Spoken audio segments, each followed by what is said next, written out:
Hallelujah. Patuloy ka namin nga awitan sa lugar na ito. Panginoon, tunay nga mabuti ka. Wala kang katulad. Hallelujah. Come on, church. Patuloy po nating awitan ng ating Panginoon. Sinabi niya sa kanyang salita sa Jeremiah 31:3, I have loved you with an everlasting love. Kapatid, patuloy mo pang hawakan ang pag-ibig na inalay ng Panginoon para sa lahat. Oh, hallelujah. At ibalik mo ang pasasalamat sa Kanya through our worship, through our songs of thanksgiving. Ako ay narito ngayon, naghihintay. Naasama sa presensya mo'y muling maranasan. Ako ay narito ngayon, nananabik. Amen. Nananabik na makita luwalhati ng iyong mukha. Ako ay narito ngayon, naghihintay. Nasama sa presensya ko'y muling maranasan. Ako ay narito ngayon, nananabik. Oh, nananabik na makita luwalhati ng iyong mukha. Sumasayaw na nga sa lahat tumatawa. Nananabik na makita muli mong pagbisita. Panginoong Jesus, malayang malaya ka. Pagurin mo ang buhay ko, ito iyong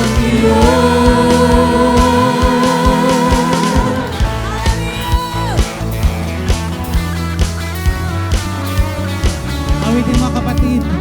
Ako ay narito ngayon, naghihintay. Nasama sa presensya ko'y muling maranasan. Ako ay narito ngayon, nananabik. Nananabik na makita luwalhati ng iyong mukha. Sumasayaw na nga sa lahat tumatawa. Hallelujah! Nananabik na makita muli mong pagbisita. Panginoong Jesus, malayang malaya ka. Pagurin mo ang buhay ko, ito iyong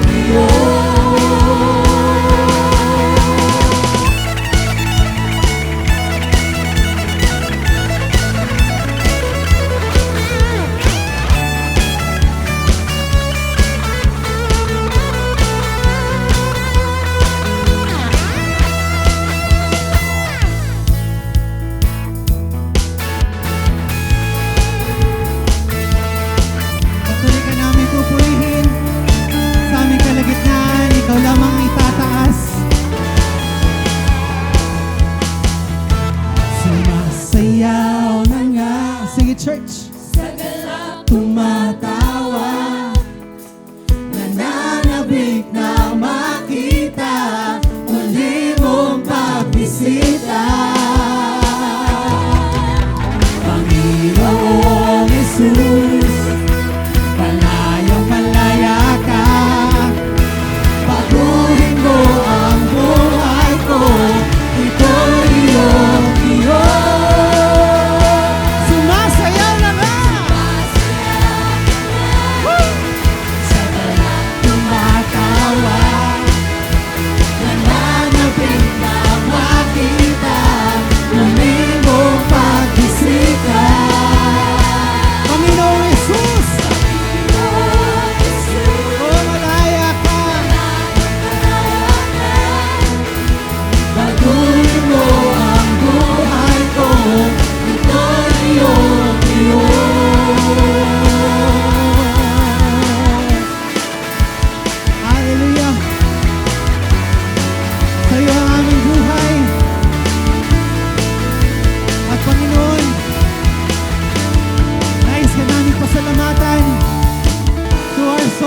worship. Hallelujah. Pagkat ikaw ang bida sa aming mga buhay.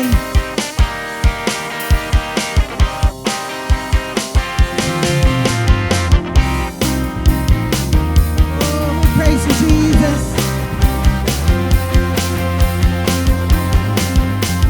Jesus, ikaw ang nagpalaya, ikaw ang nagdusa sa kabila ng pagkukulang. Ako'y iyong minahal. Ikaw ang kaibigan, kapatid na tunay. Pag-ibig mo ang nagbago sa aking buhay. Pasalamatan ka, papupurihan ka. Jesus, ikaw ang bida sa buhay ko, pinagpala. Jesus, ikaw ang bida sa biyaya mo, maasa. Jesus, ikaw ang bida, malaya kong isisigaw. Jesus, ikaw ang bida sa buhay ko, ikaw lang ang bida. Hallelujah. Jesus, ikaw ang nagpalaya, ikaw ang nagdusa sa kabila ng pagkukulang. Ako'y iyong minahal. Ikaw ang kaibigan, kapatid na tunay. Pag-ibig mo ang nagbago sa aking buhay. Pasalamatan ka, papupurihan ka. Jesus, ikaw ang bida sa buhay ko, pinagpala. Jesus, ikaw ang bida sa biyaya mo, maasa. Jesus, ikaw ang bida, malaya kong isisigaw. Jesus, ikaw ang bida sa buhay ko, ikaw lang ang bida. Hallelujah. Ikaw lamang, Panginoon, ang nag-iisang makapangyarihang Diyos. Pasalamatan ka, papupurihan ka. Pasalamatan ka, papupurihan ka. Pasalamatan mo ang ating Panginoon. Pasalamatan ka, Hallelujah. papupurihan ka. Pasalamatan ka, papupurihan ka. Pasalamatan mo ang ating Panginoong Jesus. Oh, hallelujah. Papupurihan ka, Pasalamatan ka, papupurihan ka. Come on. Jesus, ikaw ang bida sa buhay kong pinagpala. Jesus, ikaw ang bida sa biyaya mo, umaasa. Jesus, ikaw ang bida, malaya kong isisigaw. Jesus, ikaw ang bida sa buhay ko, ikaw lamang. Jesus, ikaw ang bida sa buhay ko, pinagpala.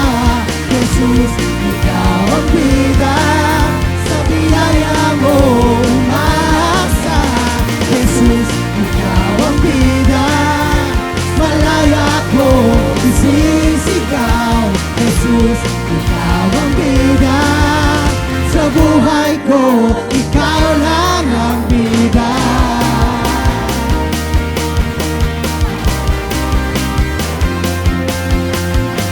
Oh, we fix our eyes on you, Jesus, our author and finisher of our faith. Oh, hallelujah. Oh, we praise you, God. Come on, church. Precious Holy Spirit, mangusap ka sa bawat isa sa amin. Dinggin mo po, Diyos, ang awitin na ito. Ito po ang dalangin ng puso ng bawat isang naririto. Oh, hallelujah.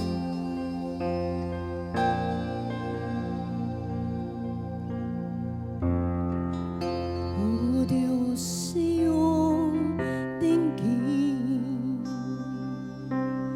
aking panalangin.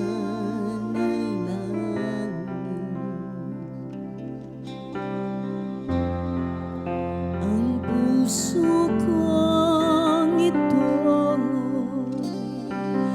laging laan sa iyo. Bigyan mo ng banal na takot, sumunod sa nais mo.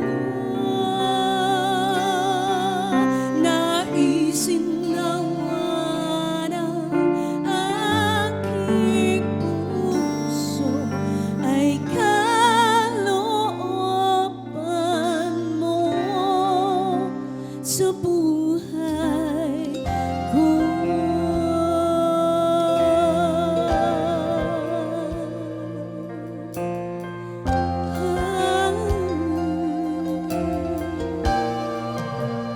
Inyo pong dinggin o aming Panginoon.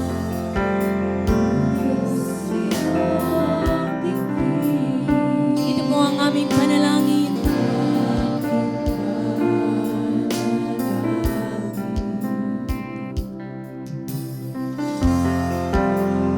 Puso ko ito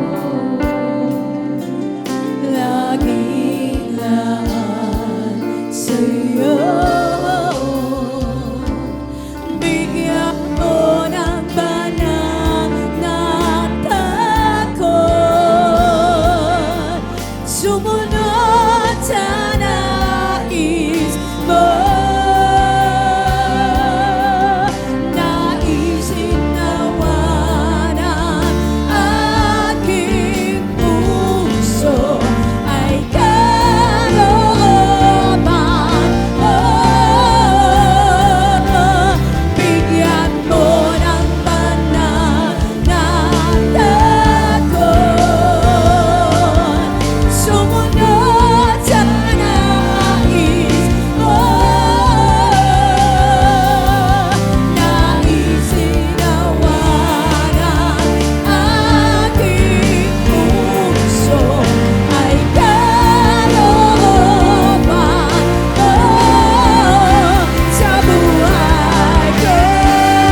mga kapatid, isang bundok, okay?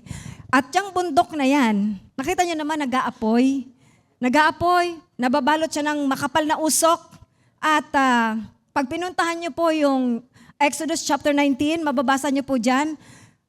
Bakit ganyan ang bundok na yan? Kasi po, nais kausapin ni Yahweh yung mga Israelita. Bumaba po ang kanyang presensya sa pamamagitan ng apoy sa bundok ng Sinai. At pagkatapos po, meron pong mga kidlat, meron mga kulog. Yung pangungusap po ng Diyos ni Yahweh po ay sa pamamagitan po ng mga kulog. Sino po yung kanyang kinausap? Si Moises po. Okay? At diyan po sa paanan ng bundok, meron pong hangganan. At sabi ni Yahweh, dalhin mo yung mga Israelita, nais ko silang kausapin, pero ikaw lang ang aakyat ng bundok. Lagyan mo ng hangganan yung bundok, walang pwedeng lumagpas sa hangganan dahil mamamatay sila. Later on, ipinasama din si Aaron, pero po lahat ng mga Israelita, pati po yung mga pare, hindi po pinaakyat, hindi po pinalagpas doon sa hangganan na yon sa bundok. So mga kapatid, halimbawa, kayo po yan, okay? Yung bundok na nakita ninyo, halimbawa lang, nandiyan kayo sa harapan na yan ng bundok. Ano pong mararamdaman ninyo? Takot. Takot, imagine. At kada po magsasalita si Yahweh na merong kulog, grabe po, nayayanig yung lupa. Tayo nga po konting lindol lang. Di ba lalo nag-last ng a few seconds? Takot na tayo, di po ba? Lalo po iyan. So mga kapatid, actually, ito po'y nasaksihan ng mga Israelita, itong ganitong pong pangyayari. Basahin nyo na lamang po yan for full details doon po sa Exodus chapter 19. So ngayon ang tanong ko, nanginginig po kasi sila sa takot Ang tanong ko lang, ano po yung takot na kanilang naramdaman? Yun po ba ay mabuti or yun po ba ay masama? Ano po sa tingin ninyo? Okay, tingnan natin. Pag-aralan po natin itong topic na ito na pinamagatan kong ang banal na takot sa Diyos. Tingnan po natin yung teksto na ating gagamitin ngayon, Deuteronomy chapter 10, 12 and 13. Ano po ang sabi dyan? Bayang Israel, ano nga ba ang nais ni Yahweh mula sa inyo? Ang gusto lang naman niya, igalang niyo siya. Sundin ang kanyang mga utos, ibigin siya, paglingkuran ng buong puso't kaluluwa, at tuparin ang kanyang mga bilin at tuntunin. Ito rin naman ay para sa inyong kabutihan. Tingnan po natin sa English kasi we are after the word fear of God. So tingnan na po natin sa English equivalent. Sabi dito, and now Israel, what does the Lord your God ask of you but to fear the Lord your God, to walk in obedience to Him, to love Him, to serve the Lord your God with all your heart and with all your soul. So in other words, mga kapatid, ito po, yung banal na takot, ganito po, ganyan ang sinasabi Pag-aaralan po natin ayon dito sa teksto na atin pong binasa. Tingnan natin, ano ba yung kahulugan ng banal na takot sa Diyos na atin pong pinag-uusapan ngayon? Okay, base po doon sa ating binasa na teksto, ang sabi po doon, ito ang pagkakaroon ng takot, paggalang at paghanga sa Diyos dahil sa kanyang mga kalikasan, katangian at mga gawa. Kabilang na dito ang pagsunod sa Kanya dahil sa kakayahan niyang magpalo o magparusa. So, mga kapatid, yung sinasabing banal na takot, hindi po ito yung terror, hindi ito yung terrified ka na talagang nanginginig ka sa takot pero negatibo ang dulot sa iyo, na nasa stress ka, nagkakaroon ka ng anxiety. Hindi po maganda, negatibo ang dating. Pero, ito palang banal na takot sa Diyos, ito pala, magkaroon ka ng paggalang, pagpipitagan, paghanga. No, yung reverence and awe. Sabihin yung malalim na paggalang at paghanga dahil ang Diyos ay banal, dahil ang Diyos ay matuwid, dahil ang Diyos ay makapangyarihan. At nakikita natin yung kanyang mga gawa sa kalawakan hanggang dito sa lupa, hanggang sa atin po mga kapatid. Tayo ihininga natin. Galing po sa Diyos yan. Kahanga-hanga po ang Diyos. At dahil kahanga-hanga siya, ano po dapat natin ginagawa? Dapat tayo sumusunod. Sumusunod at pagkatapos tayo po dapat ay naglilingkod. Imagine, paano kaya halimbawa nakita mo ang Diyos in all His glory? Sobrang banal. I'm sure makikita natin kung gaano tayo kamakasalanan, kung gaano tayo kaliit sa harapan ng ating Diyos. So yun po yung banal na takot, yung paggalang, pagpipitagan. Kaya po, kailangan dito sa awit 33 verses 8 and 9, matakot kay Yahweh ang lahat sa lupa. Dapat katakutan ng buong nilikha, ang buong daigdig kanyang nilikha, sa kanyang salita, lumitaw na kusa. So dapat po meron tayong holy fear. Ano nangyari? Alam natin yung kwento ni Propetang Isaias, di po ba? Nakita niya sa pangitain si Yahweh, nakaupo sa kanyang trono at yung kanyang robe nakalaylay, andun, nakalatag, doon po sa templo. Anong sabi ni Isaias? Tinakasan siya ng lakas. Nanghina siya, napasubasob siya. Bakit? Hindi niya kinaya yung sobrang ningning, yung glory, yung kabanalan ng Diyos. So dapat po mga kapatid, ganun tayo. Si Pedro, pagkatapos na mangisda, walang nakuha. Sabi ni Jesus, ilaglag nyo ang net. At pagkatapos, ang daming nakuhang isda. Net-breaking miracle, ang tawag nila. Doon na-realize ni Pedro, iba to, Diyos ito. Ano sabi niya? Lumayo kayo sa akin, Panginoon, makasalanan ako. So yun po yung holy fear. Nakikita natin, sino tayo sa harapan ng banal, makapangyarihan na Diyos. Ano po? Kaya mga kapatid, kailangan po tayo magkaroon nitong banal na takot na ito. Amen po ba? So tingnan po natin itong, bagamat parang negatibo ang salitang takot, positibo ito pagdating sa Diyos dahil sa mga pagpapalang maaari nating tanggapin kung tayo magkakaroon ng banal na takot sa Kanya. Balikan po natin yung verses natin binasa kanina. Ang sabi doon, Bayang Israel, ano nga ba ang nais ni Yahweh mula sa inyo? Ang gusto lang naman niya ay igalang. So yung English equivalent po nakita natin, fear. Galang ninyo siya, sundin ang kanyang mga utos, ibigin siya, paglingkuran ng buong puso't kaluluwa, at tuparin ang kanyang mga bilin, at tuntunin. Ito rin naman ay para sa inyong kabutihan. Again, sabi ko kanina, may takot na talagang negatibo. Itong banal na takot, ito'y para sa Diyos lang. At ang dulot nito sa atin ay maganda. Okay? Yung takot, ano ba yung mga example ng negatibong takot? Kunyari, takot kang sumakay ng motorsiklo. Natatakot ka, baka ka maaksidente. Natatakot ka, sumakay ng eroplano, baka bumagsak. Meron ka mga phobia, claustrophobia, doon sa isang masikip na lugar, ayaw mo, or pag napakataas naman, meron kang acrophobia, na takot ka sa height, na iba't ibang mga fears. Pero itong mga fears na to, ito po ay mga negatibo. Pero pagdating po sa banal na takot sa Diyos, ito po ay maganda. Kasi ang sabi diyan, ito rin naman ay para sa inyong kabutihan. Diba? Parang walang pinagkaiba. Yung estudyanteng takot sa teacher, mabuti o masama? Mabuti po yan. Para makinig siya pag nagsasalita ang teacher, para gawin niya yung kanyang assignment. Yung empleyadong takot sa kanyang boss, mabuti masama? Mabuti po. Para ayusin niya ang kanyang trabaho, para ma-promote siya. Pag hindi siya nag-ayos na, pag wala siyang takot sa kanyang boss, baka warde-warde ang trabaho, mamaya matanggal pa siya kasi hindi maganda kanyang performance. Mga magulang, natatakot tayo sa ating mga magulang. It is for our own good. Bakit? Para po sumunod tayo at para po hindi tayo mapariwara. So ngayon, itong sinasabi ng Lord na banal na takot, napakaganda. Napakaganda, hindi ito yung terror, na terrified ka. Hindi po. Ito ay para po sa atin. Amen po ba? Amen. So pag-usapan natin, ano po ba yung pangalawang punto? Pagpapala ng pagkakaroon ng banal na takot sa Diyos. So, sabi kanina, para sa atin din namang kabutihan, pag nagkaroon tayo ng banal na takot sa Diyos, ano yung mga pagpapala na yan? Okay, una, nagdadala ito ng paglayo sa kasalanan. Tingnan natin, Kawikaan 8:13, ang paggalang or fear at pagsunod kay Yahweh ay naglalayo sa kasamaan. So pag meron kang banal na takot sa Diyos, susunod ka sa Kanya. Tama po ba? At habang sumusunod ka sa Kanya, ang Diyos matuwid Habang sumusunod ka sa Kanya, hindi ka mapapariwara, hindi ka maililigaw, hindi ka magkakasala for as long as sumusunod ka doon sa sinasabi ng Lord. Sinusunod mo yung Biblia, yung mga nakalagay sa Biblia, sinusunod mo kung paano mamuhay ang isang Kristiyano. So, nailalayo po tayo sa kasalanan. No? Pero the moment na umalis ka doon sa salita ng Diyos, hindi mo sinunod, tiyak yan, malalaglag ka sa kasalanan. Tama po ba? Ano pa po? Pangalawa, mahabang buhay. Sino dito gusto magkaroon ng mahabang buhay?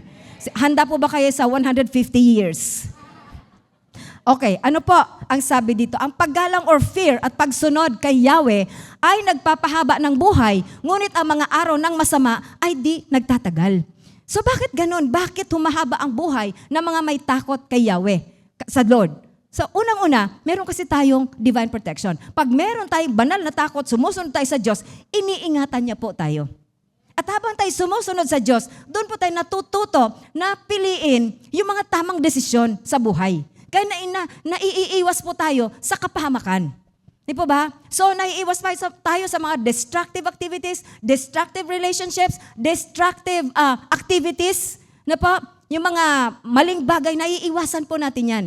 Kasi nandun tayo, sumusunod tayo doon sa kalooban ng Panginoon. Okay? So, tingnan po natin mga kapatid, unahin po natin yung mga masasama hindi nagtatagal ang buhay. Okay? So, example niyan, si Safira, si Ananias, bata pa sila. Hindi naman sinabing matanda na sila, I assume.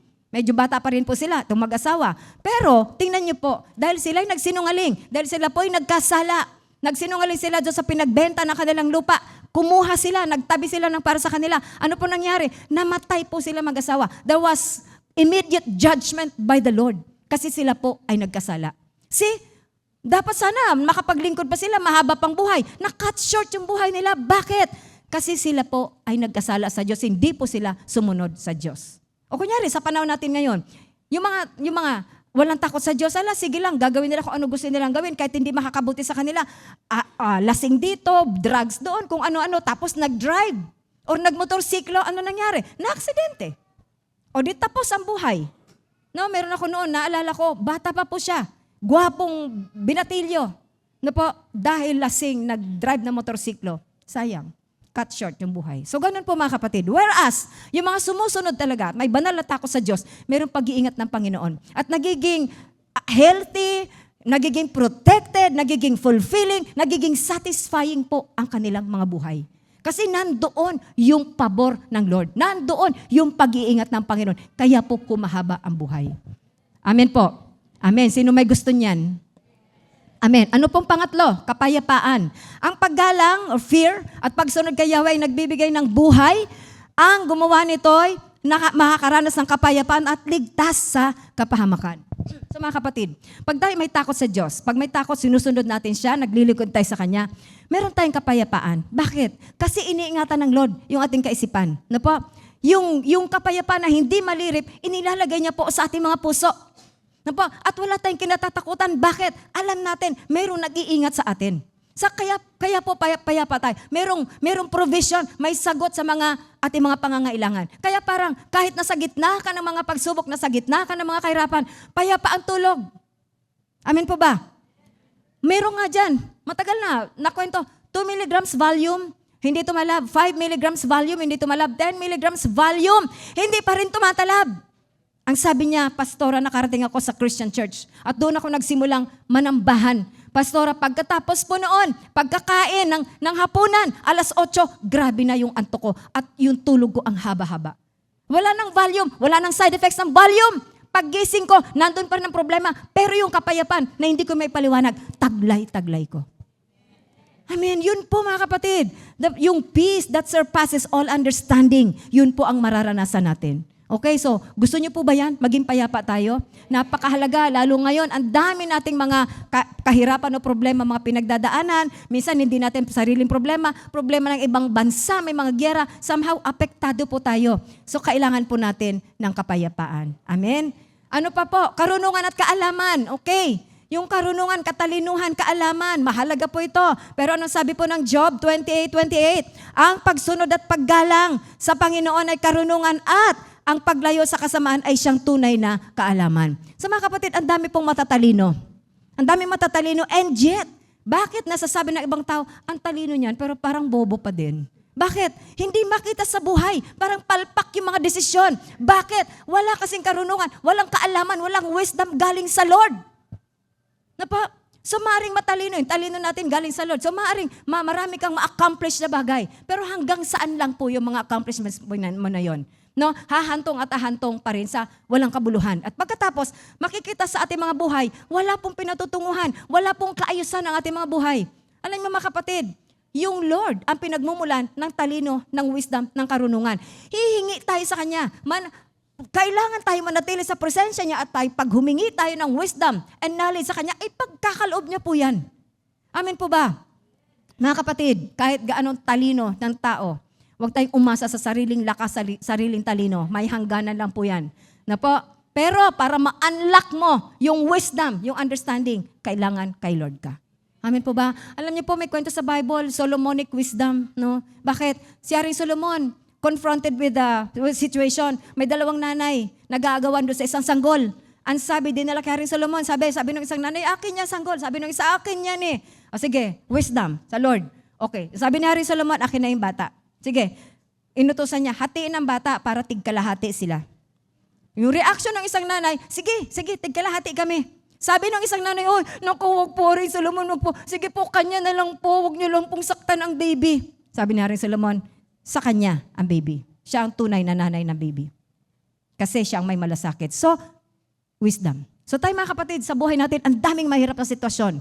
So for as long as we are in the presence of God at mayroon tayong pagsunod, paglilingkod, may banal na takot sa Lord, bibigay sa atin ang wisdom and understanding. Amen.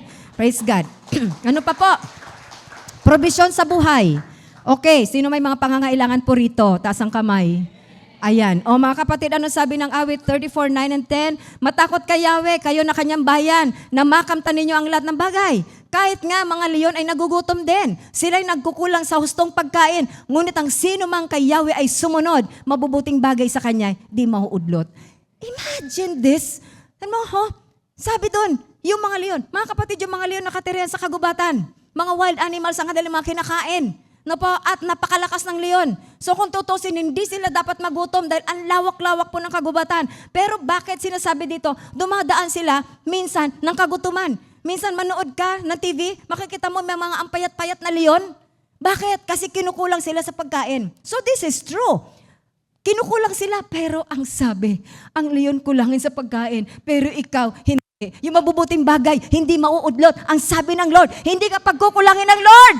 Amen. Hindi ka magugutom. Kapatid, sino na po dito ang nagutom, hindi kumain 24 hours? Taas ang kamay.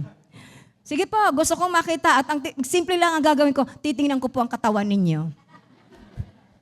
Biro lang po. Yun po. So, the truth is, wala po, hindi po tayo pinagkukulang ng ating Panginoon. Amen? So, there is provision. Kaya lang, kailangan natin yung Matthew 6:33 which says, seek ye first the kingdom of God and His righteousness and all. Habaan nyo yung all. And all. Yan. And all these things shall be added unto you. Amen po ba? O, pag sinabing all, lahat yon. Walang hindi ipagkakaloob na pangangailangan natin. Amen po ba? Oh, God is good. And all the time, God is good. Number 6, dala ng holy fear of God. Pag-iingat ng Diyos. Anghel, ang siyang bantay sa may takot sa Diyos, sa mga panganib sila'y kinukupkop. Gusto kong sabihin yung English, the angel of the Lord is encamped around those who fear Him. After ako doon sa word na encamped. Okay. Mga kapatid, ang na-imagine ko dito, military camp. Okay. So, sino na nakarating sa Camp Crame or Camp Aguinaldo? Mga kapatid, pag pumunta ka ba doon, basta-basta ka makakapasok doon? Abay, hindi. Doon pa lang sa gate, katakot-takot nag-ID. Ang dalawang ID, senior citizen ID mo, national ID mo, kap, baka mayroon pang mga detector kung ano-ano. So because heavily guarded yan, kasi military camp yan. And sabi doon, the angel of the Lord is encamped around those who fear Him. So, naniniwala po ba kayo na mayroon tayong guardian angel? Amen. Meron tayong guardian angel. At sino daw, ayon dito, sino daw ang binabantayan ng anghel? Sino daw po?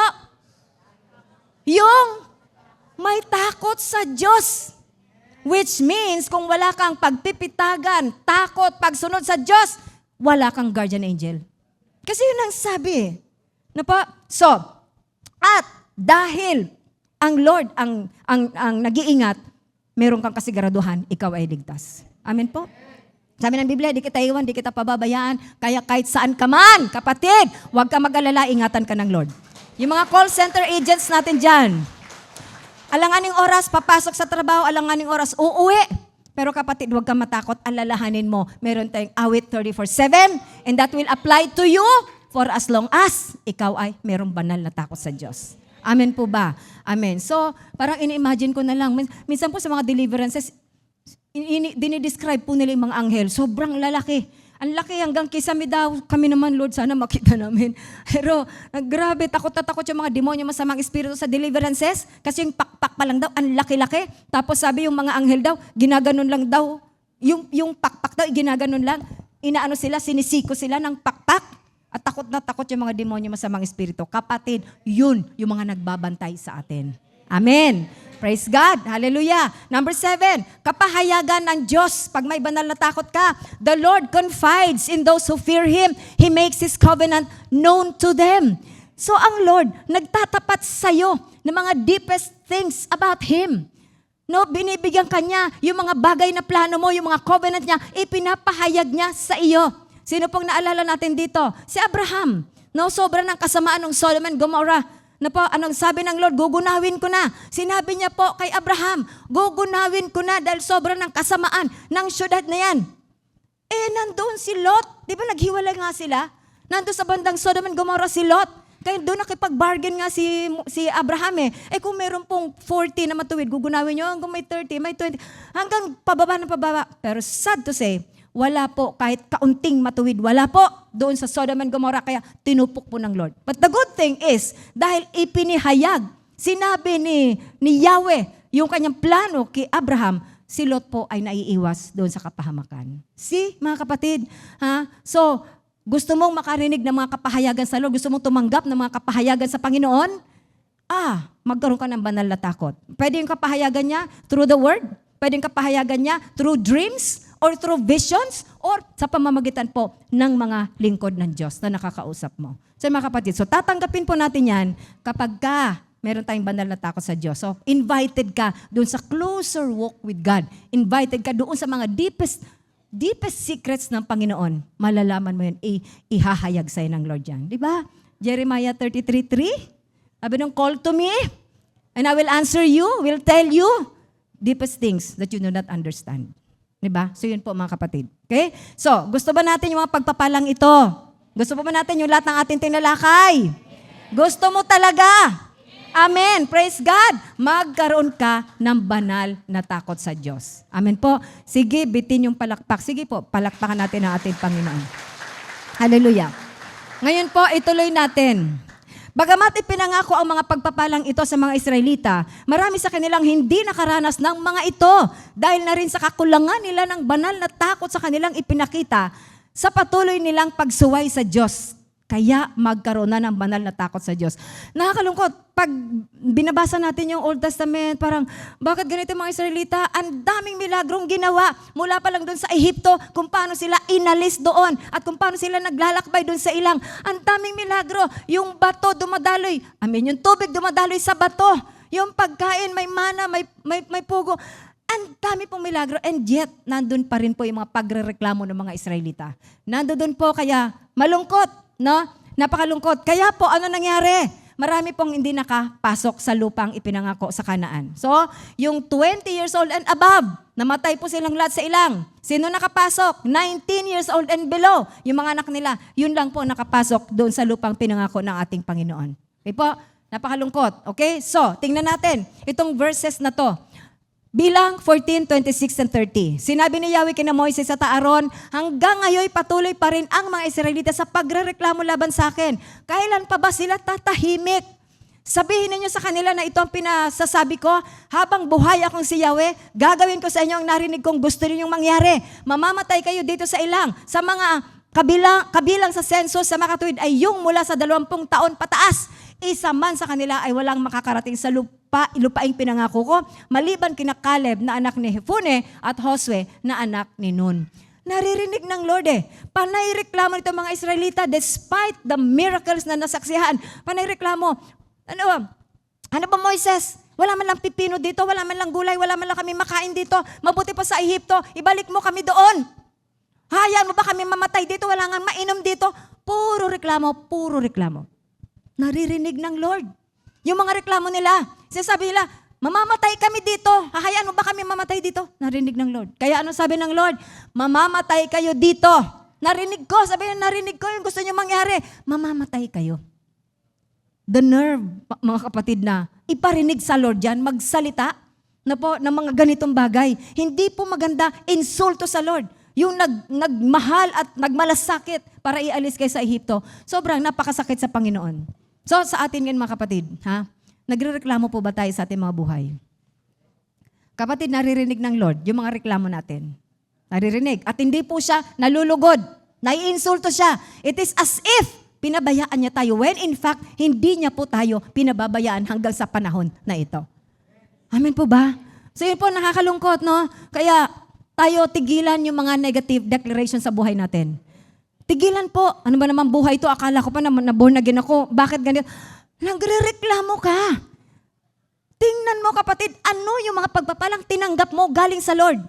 Ipagpasalamat mo yun. Ang problema po sa atin kasi, masyado tayo naghahanap. Hindi natin nakikita kung ano yung pinagkaloob ng Lord. Nagtitingin tayo dun sa iba. Kapatid, kung linya, kung nakapila ang buhay, ang mga tao, yung nasa likod mo, hindi mo alam ang sinasabi, mabuti pa siya, referring to you, mabuti pa siya, ako, ganito. Ikaw naman nagrereklamo ka, when in fact, may mga naiinggit sa'yo dahil tingin nila, sobra kang pinagpala. Na po, sobra kang, and they want to switch places with you. Gusto makipagpalit. Pero puro tayo reklamo, hindi natin nakikita yung ating sariling mga pagpapala. Amen? So, wag mong sinasabi, wala na kaming makain. Mamaya mo, pati bigas nga, wala na kayo. Kasi dinideklara mo eh. Ito, ang sakit-sakit ang ulo ko hanggang paa na. Pero hindi naman talaga masakit na masakit. Maya-maya mo, ayun na, sumasakit na hanggang paa na talagang yung nararamdaman mo. Bakit? Meron akong pong nabasa na, ang sabi niya, itong trabaho niya po, mentor, nag-encourage siya ng mga tao. Ang sabi niya, never make negative declarations upon yourself. Bakit? Sabi niya, the moment na nagdeklara ka ng hindi maganda sa sarili mo, naririnig ng sistema, naririnig ng mga cells, naririnig ng lahat na meron ka. And magmamanifest po yan. Itatransmit nila yan sa lahat. Yun ang sabi, itatransmit niya yan sa lahat ng bahagi ng katawan mo. And then after a while, mararamdaman mo na, yun dineklara mo, nangyayari na. Sometimes, kasi joke ko lang yun. Hindi, ang sabi niya, not even jokingly. Because yung katawan mo, yung sa loob mo, hindi niya alam na ikaw ay nagjo-joke lang. Basta kung ano yung sinasabi mo. Ang sabi naman ng Bible, as you believe, so shall it be. Yun ang sinasabi mo. Yun ang pinaniniwalaan mo. Yun ang mangyayari. Di po ba? Kaya po, pagka merong parang hindi maganda nangyayari, baliktarin mo. Pinagpala ako ngayon. Grabe ang lakas-lakas ko ngayon. Ang saya-saya ko ngayon. Ang pamilya ko, tumanggap sa Lord at tatanggap pa yung iba in Jesus' name. Positibo, ideklara mo yan. Na po, yung negosyo ko, nagsisimula pa lang kasi, pero paunlad na. Itong trabaho ko, nagsisimula ako, pero alam ko, mapopromote ako. Positive declaration. At habang sinasabi mo yan, lumalakas ka. Yung espiritu mo lumalakas. Subukan mo magdeklara ng mga negatibo. Anong nararamdaman mo? Wala na talagang saysay itong buhay ito. Ayoko na. Diba? Mga kapatid, kaya po, kaiingat po tayo sa ating mga sinasabi dahil unang-una nakakarinig ang Diyos na iinsulto siya na para bagang pinabayaan ka na ng Diyos. When in fact, hindi. Never. Dahil sabi niya, di kita iiwan, hindi kita pababayaan. Amen. Okay po, pangatlong pag-uusapan natin. Importante yung banal na takot kasi pagpapala sa atin. Pero ang tanong, paraan ng pagkakaroon ng banal na takot sa Diyos. Paano tayo magkakaroon yan? Sa pamamagitan ng presensya ng Espiritu Santo. Okay, ang sabi po dito sa Isaiah 11:2, mananahan sa kanya ang Espiritu ni Yahweh, ang Espiritu ng karunungan at pangunawa, na mabuting payo at kalakasan, kaalaman at pagsunod at paggalang kay Yahweh. Inglesin natin, the Spirit of the Lord will rest on him, the Spirit of wisdom and understanding, the Spirit of counsel and of might, the Spirit of the knowledge and fear of the Lord. So mga kapatid, ito, pag meron kang Espiritu Santo, bababa sa'yo, dala-dala niya po lahat yan. At meron kang kaalaman, karunungan, meron kang banal na takot sa Diyos. Hindi po pwede na sabihin natin, born again Christian ako and I am filled with the Holy Spirit, pero hindi po nakikita yung banal na takot sa atin. Hindi po pwede yun. Because the moment na tinanggap mo si Kristo, bababa, ipapadala niya yung kanyang Espiritu Santo. At pag tinanggap natin nanahan ng Espiritu Santo, bit-bit niya po yan eh. Kaya po pag sinabi, Kristiyano pero hindi makita sa buhay, hindi makita ang kaseryosohan, kaduda-duda po yan. Talaga bang si Kristo ay nasa kanya? Talaga bang tinanggap niya si Kristo? Bakit hindi ko makita yung kapangyarihan ng Espiritu Santo? So magsiyasat po tayo sa ating mga buhay. Kumusta ang ating mga pamumuhay? Kumusta yung ating paglilingkod, yung pagsamba sa Diyos, yung paggalang? Kumusta? At nawa hindi natin napapahiya ang Lord na sinasabi natin, Spirit-filled Christian ako. Amen po ba? Para sa atin pong lahat yan, ang bato-bato sa langit, ang tamaan ay magbago, magsisi. Okay, so presensya ng Holy Spirit. Pero again, kailangan tanggapin mo muna si Jesucristo bilang iyong Panginoon at tagapagligtas dahil siya po ang nagpapadala ng Espiritu Santo. Amen? So, kaya po automatic yan. Pag may Holy Spirit ka, automatic, banal ang pamumuhay, may banal na takot sa Diyos. Okay po? Pangalawa, para magkaroon po ng banal na takot, sa pamamagitan ng pag-aaral ng salita ng Diyos. Ang sabi diyan, awit 119:11, ang banal mong kautusay sa puso ko iingatan upang hindi magkasala laban sa iyo kailanman. Si Haring David, ang sabi niya, yan o, yung kautusan, yung banal mong kautusan, ibig sabihin yung word of God, no? Iingatan sa puso ko para hindi ako magkasala laban sa iyo. So mga kapatid, para po malaman natin kung ano yung mga bagay na dapat nating ginagawa, kung ano yung kalooban ng Lord, kailangan alam natin ang Biblia. Tama po ba?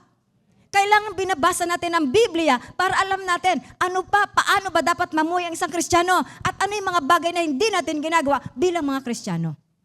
So unless you read the Bible, hindi po natin malalakaran yan. Kailangan alam natin ang salita ng Diyos. Okay po mga kapatid. So, pag nagbabasa ka, di ba, minsan nabasa mo, ang hindi magpatawad sa kapwa ay hindi ko rin patatawarin.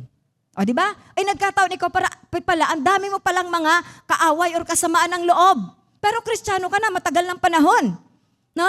So ito ngayon, naliwanagan ka.